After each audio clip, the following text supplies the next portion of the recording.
안녕하세요, 시골지입니다. 오늘은 주택청약으로 돌아와봤어요. 사실 막 어른들이 주택청약 넣어라 하는데 왜 넣어야 되는지 그런 것들에 대해서 자세히 못 들어봤잖아요. 그래서 오늘은 요거에 대해 좀 간단하게 알려드리려고 합니다. 처음에는 개념부터 차근차근 알려드리려고 했는데 사실 전체적인 흐름을 먼저 알아보면서 그 흐름 속에서 필요한 용어들에 대해 정리하는 게 더 이해가 잘 될 것 같더라고요. 그래서 오늘은 전체적인 주택 흐름에 대해 쉽고 간단하게 한번 알려드리도록 하겠습니다. 바로 가보시죠. 뿅! 네, 먼저 주택청약 저축이라고 하면 우리나라에서 새 아파트를 분양받기 위해 필요한 통장입니다. 말 그대로 새 아파트, 막 공사를 시작하려고 하는 아파트가 대상이에요. 이외에 다른 헌 아파트들, 그러니까 동네에 있는 아파트들은 그냥 돈만 있으면 부동산 가서 계약하시고 구매하실 수 있습니다. 근데 우리나라는 돈이 있다고 해서 새 아파트를 1순위로 구매를 할 수가 없어요. 나라에서 정한 여러 조건들을 합산을 해서 조건이 가장 좋은 사람한테 그 새 아파트를 살 수 있는 권리를 줍니다. 그 아파트를 주는 건 아니에요. 여기서 나라에서 정한 조건이라는 거는 부양가족 수, 무주택 기간, 청약통장 가입 연수입니다. 그래서 부양가족이 많을수록 무주택 기간이 길수록 청약통장에 어렸을 때 가입할수록 점수가 엄청 높겠죠. 그래서 현실적으로는 수도권은 이제 최소 20년 정도는 무주택 기간을 가지고 계신 4에서 60대 정도의 중년이 당첨되실 수 있습니다. 왜냐면 먼저 이 무주택 기간이라는 거는 만 30세부터 무주택 기간이 산정돼요. 그래서 내가 20살부터 30살까지 집이 없다고 해도 이거는 무주택 기간에 산정되지 않습니다. 그래서 20대 분들은 청약에 당첨될 가능성 자체가 거의 0에 수렴하고 있습니다. 그럼 어차피 지금 당첨될 확률도 없는데 왜 지금부터 청약 통장에 가입하라고 하는 걸까요? 일단 첫 번째로 아까 말씀드린 세 가지 조건 중에 두 가지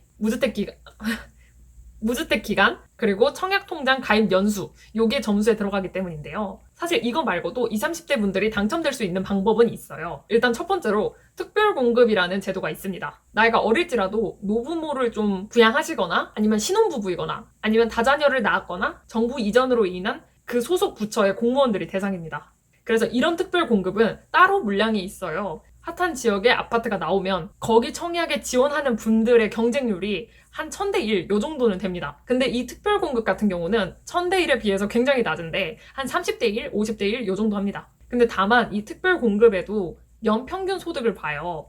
그래서 소득이 우리나라 중위소득을 초과하신다면 신청에 불가하시다고 보면 됩니다. 그래서 이렇게 신혼부부 청약을 노리시는 분들은 보통 두 명이 맞벌이를 하잖아요. 그러면 애가 임신했을 경우에 한 명이 휴직을 하게 되는데 그러면 이분의 소득이 없어지겠죠. 근데 청약에서는 이 한 가구의 소득을 기준으로 계산을 하기 때문에 상대적으로 이 가구의 소득 수준은 낮아져서 이 특공에 지원할 수 있는 자격이 생기는 거죠. 근데 이렇게 자격이 생긴다고 해도 이것 또한 경쟁률이 높기 때문에 요즘 사람들은 그냥 돈이 있으면 집을 바로 삽니다. 그러면 이제 두 번째로 LH공사 등에서 지은 국민주택이 있습니다. 이 또한 연평균 소득은 필수 조건이지만 우리나라 중위소득 정도를 가지고 있으면서 청약 납입 횟수가 많다면 당첨될 확률이 민영주택에 비해 높습니다. 왜냐면 이 국민주택은 민영주택에 비해서는 가격이 덜 오릅니다. 그러다 보니까 뭔가 투자를 목적으로 하시는 분들은 국민주택보다는 민영주택에 들어가시죠. 그리고 이 국민주택은 넓은 평수는 안 되고 전용 면적 85제곱미터 이하로 지어지기 때문에 정말 실거주 하실 분들이 많이 들어가십니다. 그러니까 상대적으로 젊은 나이에도 청약에 당첨될 수 있다는 거죠. 네, 그러면 여기까지 특별공급, 일반주택, 국민주택 등을 통해서 청약에 당첨이 돼요. 그러면 이제서야 이 집을 살 수 있는 권리를 얻은 거예요. 이제는 내가 내 돈을 내고 그 집을 계약을 해야 돼요. 일주일 내에 계약금을 무조건 내야 됩니다. 계약금은 보통 분양가의 10% 정도예요. 예를 들어서 분양가가 5억이면 5천만 원이 당장 일주일 내에 필요합니다. 근데 사실 이 일주일도 정말 긴 기간이고요. 보통은 한 3일 요 정도 하더라고요. 그러니까 청약을 그냥 무자비로 넣으시면 안 되고 진짜 내가 계약금을 낼 수 있을 때 넣으셔야 됩니다.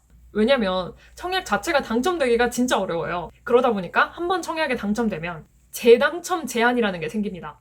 이거는 투기과열지구 같은 경우에는 10년 동안 청약에 당첨될 수 없습니다. 내가 괜히 호기심에 넣었다가 덜컥 당첨이 돼서 돈을 못 내면 10년 동안 청약 기회를 박탈당하는 거예요.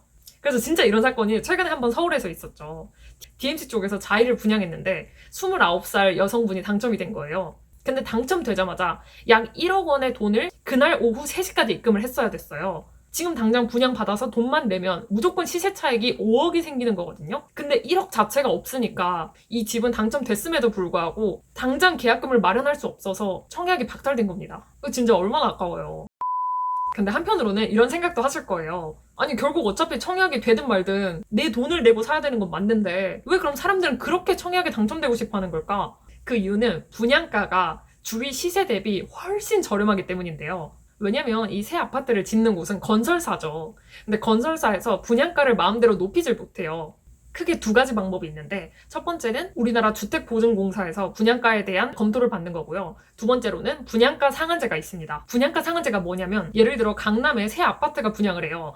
그러면 강남 평소 시세가 20억, 30억 되니까 건설사는 2, 30억에 이 집을 분양하고 싶을 거예요. 근데 정부가 그걸 허락하지 않죠. 그래서 보통 정말 기본적인 택지비 그리고 건축비만 더해가지고 분양가가 주위에 비해서 저렴하게 형성됩니다. 예를 들어서 강남이 20억이라고 하면 강남에 새로 아파트가 생기면 10억 정도의 분양가가 형성됩니다. 이거 무조건 당첨되면 10억의 차익을 얻는 거예요. 근데 여기서 분양가가 10억이라고 해도 또 중도금 대출을 받을 수 있어요. 근데 보통 이런 강남권과 같은 핫한 지역을 투기과열지구라고 부르는데 투기과열지구는 최대 40%까지만 대출이 가능합니다. 그리고 지방이나 이런 조금 인기가 떨어지는 지역들을 비규제 지역이라고 하는데 여기는 대출이 최대 70%까지 나옵니다. 이런 40%, 70%라는 비율을 LTV라고 불러요. 그래서 이 LTV라는 거는 한 번쯤은 들어보셨을 거예요. 그냥 내가 지금 이 아파트를 사기 위해 대출받을 수 있는 비율입니다. 그래서 투기과열지구는 40%, 비규제 지역은 70% 이렇게 이해하시면 되겠습니다. 자, 그럼 계산을 더 해볼게요. 내 주위 시세가 20억이에요. 근데 분양가가 10억이 나왔습니다. 그러면 주위 시세가 20억이라는 거는 그 지역은 분명 투기과열지구일 거예요. 그러니까 대출 계산을 한번 해봅시다.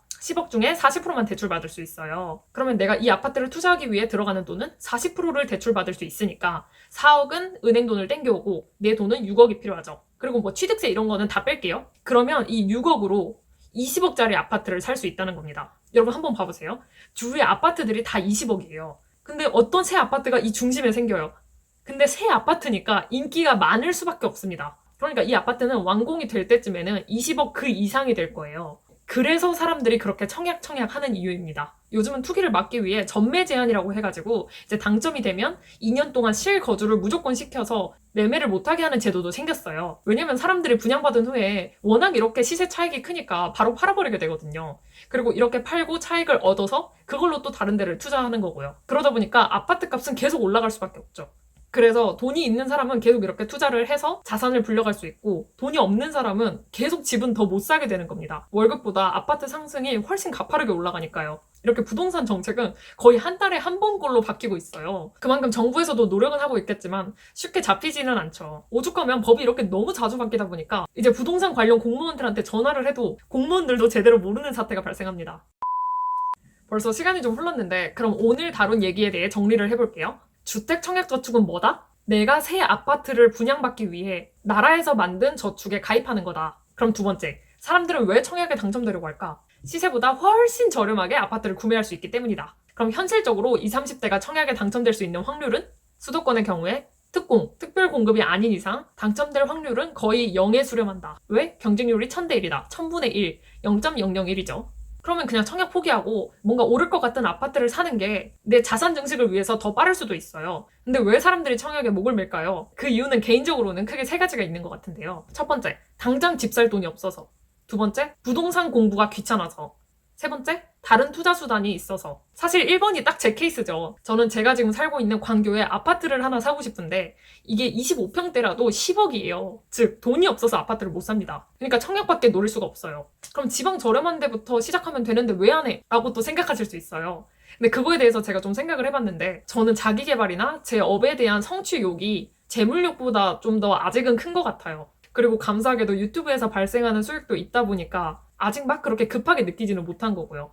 이게 이제 3번 케이스죠. 근데 제가 유튜브나 회사 둘 중 하나를 안 했더라면 저도 아마 지방에서 임장을 하러 다니지 않을까 싶습니다. 실제로 여러 직장인분들도 주말에 지방이나 이런 데 임장 되게 많이 다니시더라고요. 그것처럼 요즘 시대는 돈을 벌 수 있는 정말 다양한 수단이 많은 것 같습니다. 뭐 부동산, 주식, 유튜브, 디지털 노마드 등등 항상 말씀드리지만 우리는 지금 뭐라도 더 해야 되는 세상에 살고 있습니다. 회사 하나로는 미래가 불투명해요.